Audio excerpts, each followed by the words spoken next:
어떻게 하면 하나님의 나라가 임할 수 있을까요? 세 가지를 말씀드립니다. 첫째, 죄를 회개해야 합니다. 회개와 하나님의 나라는 아주 밀접한 관련이 있습니다. 성경에 보면 회개하라 천국이 가까이 왔느니라. 세례 요한, 예수님의 선구자죠. 세례 요한이 외쳤던 메시지입니다. 세례 요한만 외친 것이 아니라 예수님도 회개하라 천국이 가까이 왔느니라 그렇게 선포하셨습니다. 회개란 뭘까요? 회개란 예수님을 믿기 이전에 마귀 사탄의 지배 아래서 우리가 범했던 허물과 죄를 우리가 하나님 앞에 솔직하게 고백하는 겁니다. 우리가 지은 죄에 대해서 슬퍼하고 애통하는 겁니다. 그 죄를 우리가 철저히 끊는 겁니다. 이것이 바로 회개입니다. 회개란 마귀 사탄의 지배를 인정하지 않고 하나님의 통치와 다스림을 받겠다는 결단입니다. 회개란 우리 인생의 주인이 더 이상 마귀 사탄이 아니라 이제는 하나님이라는 것을 공개적으로 선언하는 행위입니다. 여러분, 마귀 사탄이 우리를 다스리고 우리를 지배한다면 그건 지옥입니다. 반면에 하나님께서 우리를 통치하시고 다스린다면 그게 천국, 하나님의 나라입니다. 여러분의 인생의 주인은 누구입니까? 마귀 사탄입니까? 아니면 하나님이십니까? 여러분 마음에 천국이 임했는지요? 아니면 여전히 지옥인지요? 죄를 철저히 회개하고 예수님을 믿음으로 하나님의 나라를 누리며 살 수 있기를 바랍니다. 그 다음에 두 번째, 복음을 전파해야 합니다. 회개를 통해서 하나님의 나라가 임한다면 하나님 나라 복음을 전파함으로 하나님의 나라가 확장되는 겁니다.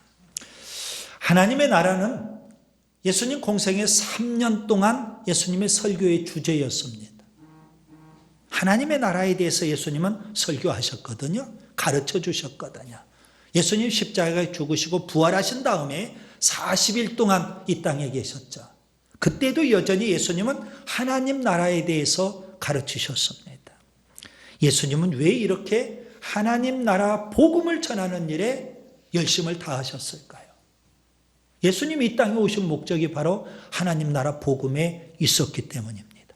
예수님은 제자들이 하나님 나라 복음 전파할 수 있도록 오순절날 성령을 부어주셨습니다.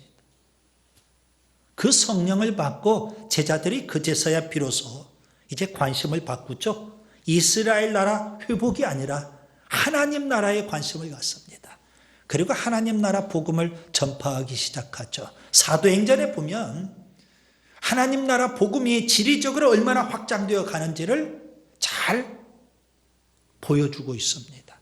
예수님은 지금도 교회가 하나님 나라 복음 전파하기를 원하고 계십니다.